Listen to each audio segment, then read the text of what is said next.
It was a quiet evening in Dallas, Texas, when I, Michael Carter, returned home from a long day at the office. I was a project manager at a construction firm, and life had been going smoothly, at least that's what I believed. My wife, Emma, and I had been married for 7 years.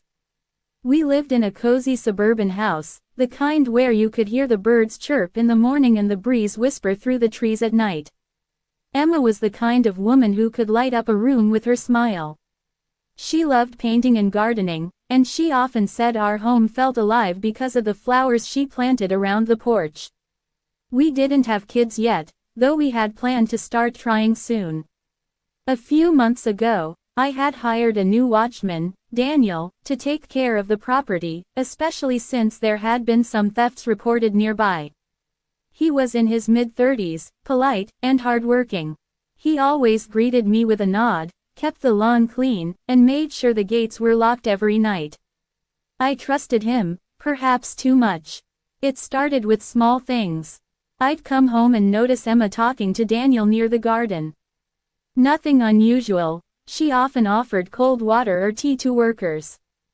But what caught my attention was the way Daniel laughed at something she said, and how Emma's expression turned softer, her smile lingering longer than usual. I brushed it off. Don't be paranoid, Michael, I told myself. But then, Daniel started staying longer than his shift required. When I asked, he said he was just making sure everything was safe before leaving.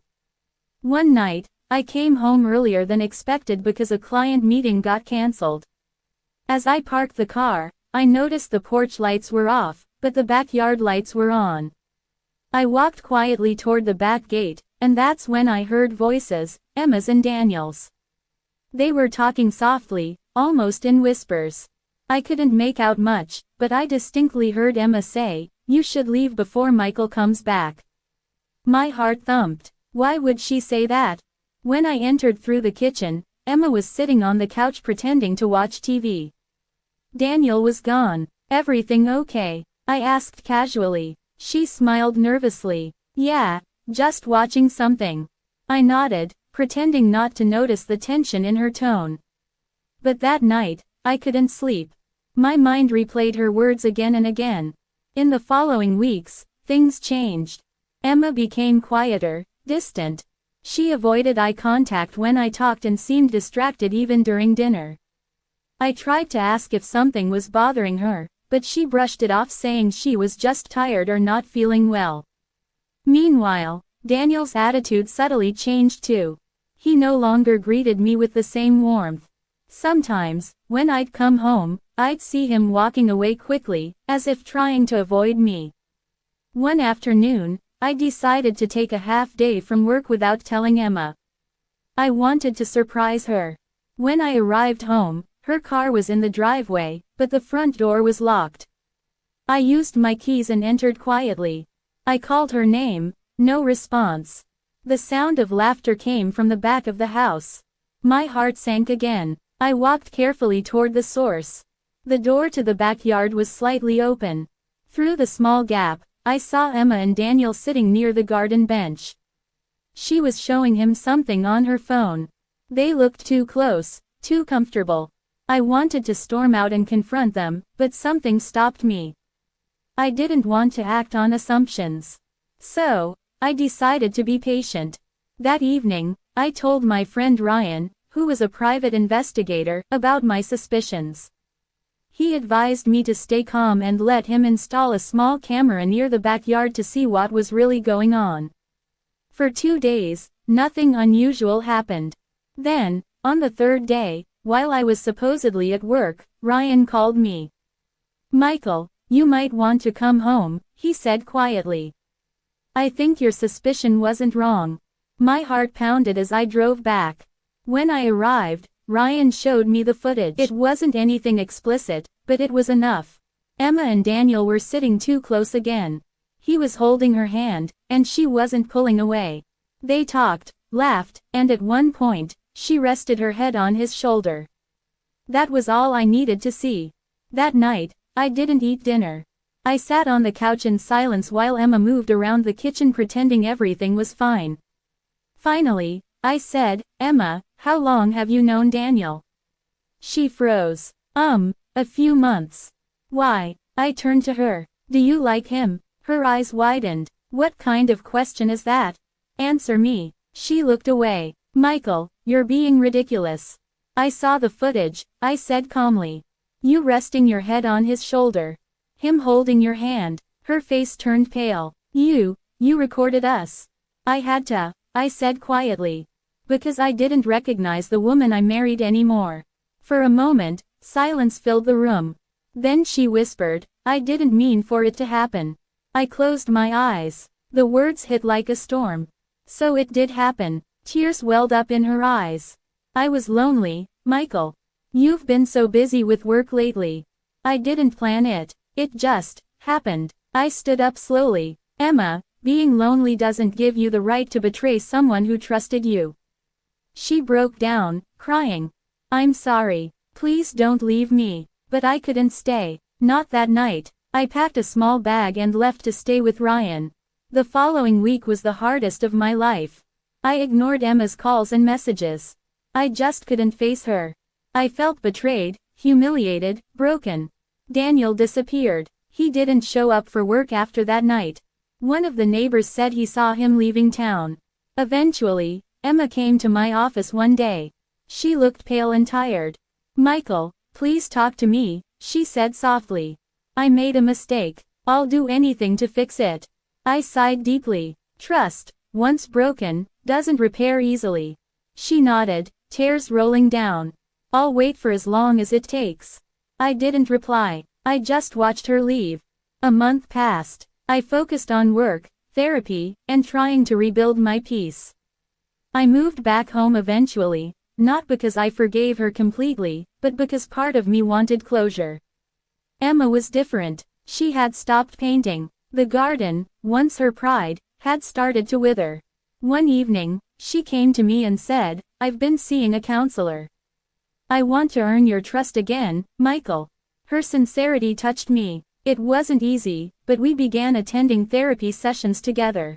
The counselor, Lauren Hayes, helped us open up about our feelings and frustrations. Emma admitted how emotionally distant she had felt. I realized how much my work obsession had pushed her away. We both cried during those sessions, but we also began to heal. Time has a way of softening even the deepest wounds. Slowly, we rebuilt our marriage, this time, on honesty. I forgave Emma, not because I had to, but because holding on to pain would only destroy me further. Daniel never returned, and neither of us ever spoke of him again. Emma and I started traveling together, rediscovering what had once drawn us close. We learned to communicate better, to be present for each other. And while the scars remain, our story became a lesson, a reminder that love isn't perfect, but it can be rebuilt with truth and patience. After almost a year of healing, things between Emma and me seemed better. We had moved past the storm and were learning to laugh again. Life had found its rhythm, or at least that's what I thought. One Sunday morning, Emma suggested we should move to a new house, a fresh start away from old memories. At first, I hesitated, but deep down, I knew she was right. The house carried too much history, both beautiful and painful. So, we moved to a quiet neighborhood in Austin, Texas. It was peaceful, and the people were friendly. I got a promotion at work, and Emma began teaching art classes at a nearby community center. It felt like life was giving us another chance. But as they say, peace never lasts forever. A few months after moving, I noticed Emma had started acting differently again. She was always on her phone, texting someone and smiling quietly. At first, I ignored it, reminding myself not to be paranoid. But the more I ignored, the more uneasy I became. One evening, while she was in the shower, her phone buzzed on the nightstand. The screen lit up with a message, "Can't wait to see you tomorrow." My stomach twisted. The number wasn't saved under any name. I didn't want to jump to conclusions, but memories of what happened before came flooding back. When she came out, I handed her the phone and calmly asked, "Who's texting you?" She looked startled for a moment, then quickly forced a smile. "Oh, that's just from one of my students. I promised to help them with an art project." I nodded slowly but didn't reply. That night, I lay awake again, staring at the ceiling, feeling the same old fear return. The next morning, I decided to quietly follow her to her class. I parked across the street from the art center and waited. She went inside, met a few people, and began teaching like usual. I stayed for a while until I convinced myself maybe I was just overthinking. But fate had other plans. As I was about to leave, I saw a man approach her after the class ended. He looked around my age, wearing casual clothes and a baseball cap. Emma smiled warmly when she saw him, and they hugged, not an inappropriate hug, but still one that lasted too long. My heart clenched. I wanted to believe it was nothing, but deep down, something didn't feel right. I drove home quietly, not knowing whether to confront her again or give her the benefit of the doubt. When she returned that evening, she was glowing, her mood lighter than usual. "How was your day?" I asked. "Great," she said, smiling as she placed her bag down. "I had a really good class today. Did your student enjoy it too?" I asked carefully. She froze for a second, then forced a laugh. "Yeah, they did." I could hear the hesitation in her voice, but I didn't press further. I decided to do something different this time. Instead of arguing or assuming, I wanted the truth to come to me naturally. The next few days went by as usual, but one night, when she said she had an extra art session, I quietly followed again. This time, she didn't go to the art center.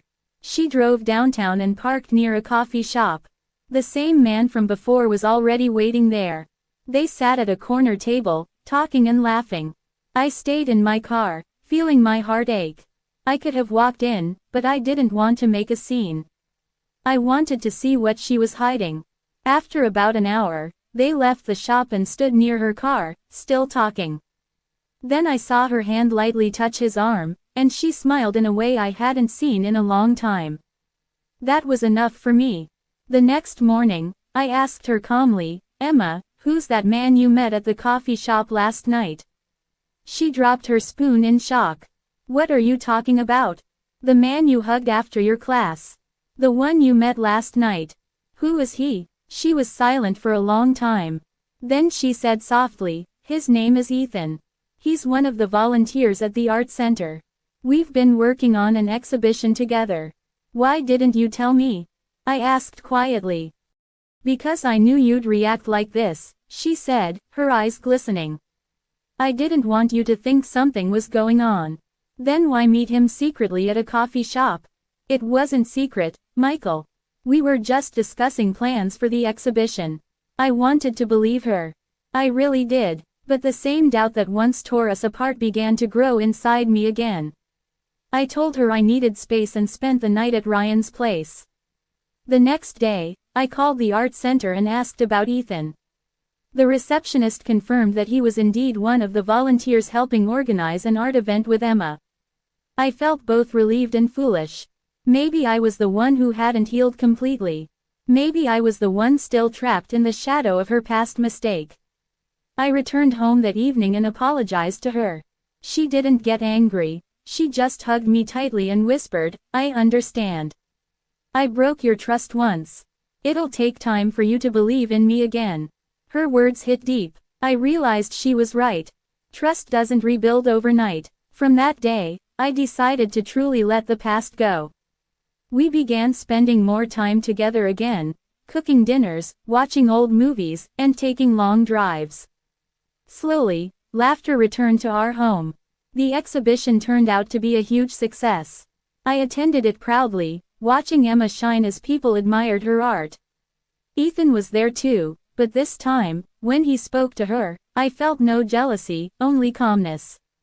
That night, as we drove home, Emma held my hand and said, "Thank you for believing in me this time." I smiled and replied, "Thank you for giving me a reason to." Life wasn't perfect, but it was real.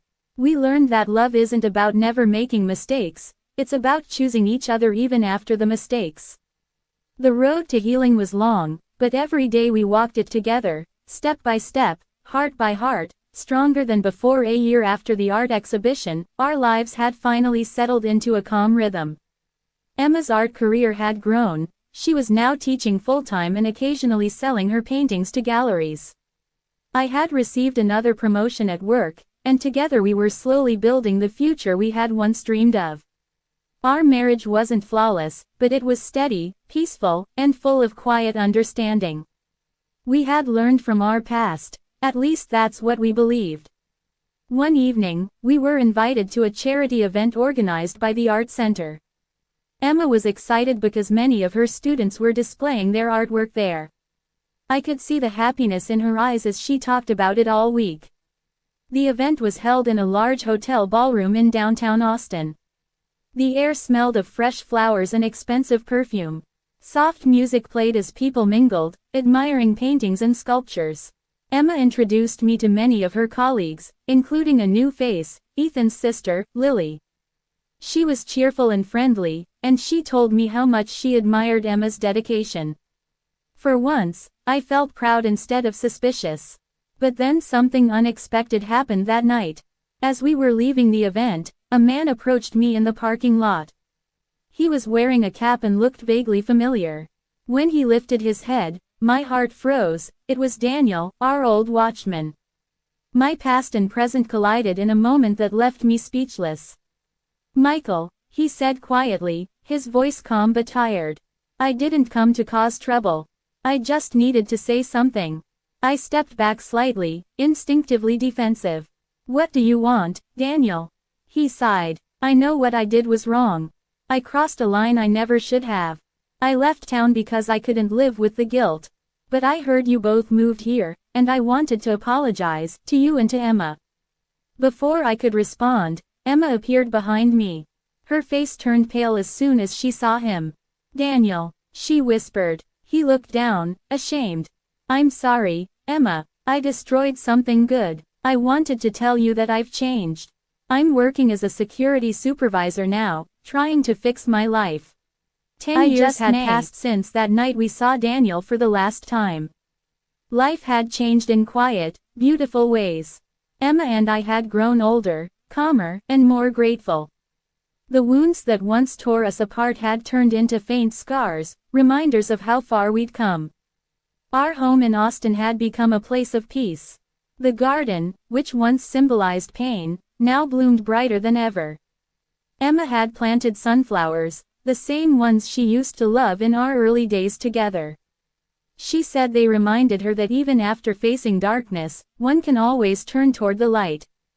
I often watched her paint in the backyard, her brush moving softly across the canvas as sunlight danced on her hair. Sometimes I'd bring her coffee and just sit beside her, saying nothing. We didn't need words anymore. Silence between us had become the most comforting sound. One morning, while reading the newspaper, I came across an article about an art award being given to local teachers who inspired change through their work. To my surprise, Emma's name was on the list. She didn't even know she had been nominated. That evening, when she came home from class, I handed her the paper. "Look at this," I said with a smile. She gasped when she saw her name. "Michael, I don't believe it." "You earned it," I said proudly. "You turned your pain into something beautiful." The award ceremony was held a week later. Emma stood on stage, her eyes shimmering under the lights. When she received her award, she gave a short, heartfelt speech. "There was a time," she said, her voice trembling, "when I thought my life was over because of mistakes I made. But someone believed in me again. That belief changed everything. Forgiveness doesn't erase the past, it rebuilds the future." The audience clapped, and I could barely hold back my tears. I realized that forgiveness wasn't just something I gave her, it was something she helped me give myself too. After the ceremony, we walked outside into the cool night air. The city lights shimmered around us, and Emma looked up at the stars. "We made it, didn't we?" she whispered. I nodded. "Yes, we did." She leaned her head on my shoulder, and for a long moment, we stood in silence. The pain, the doubt, the sleepless nights, all of it felt like a distant memory now. What remained was love, quiet, mature, and real. Years went by, and we grew old together. We traveled, laughed, and celebrated every little moment life gave us. Even in old age, Emma continued to paint, and I often helped her set up her canvases in the garden. One afternoon, she handed me a finished painting, a simple one of two hands holding each other against a sunset. "This is us," she said softly. Even when everything broke, we still held on. I framed that painting and hung it in our living room, where it stayed for the rest of our lives. Time eventually did what time always does, it carried us forward gently. Emma passed away peacefully one spring morning, surrounded by her art and the flowers she loved. I held her hand until the very last moment, whispering the same words she once told me: "Healing isn't forgetting, it's remembering without the pain." After she was gone, I continued to visit the garden every evening, sitting on the bench we used to share. The sunsets still painted the sky in gold and orange, and every time the wind rustled through the sunflowers, I felt her presence beside me. Our love story wasn't perfect, but it was real. It had cracks, storms, and shadows, but it also had sunlight, laughter, and endless forgiveness. And that's what made it last. In the end, I learned that love doesn't have to be flawless to be forever, it just has to be true. Even after everything, I still smiled every time I thought of her, knowing that the woman who once broke my heart was also the one who taught me what real love meant. Some love stories don't end, I whispered one evening to the fading light, they simply continue, in memories, in art, and in the hearts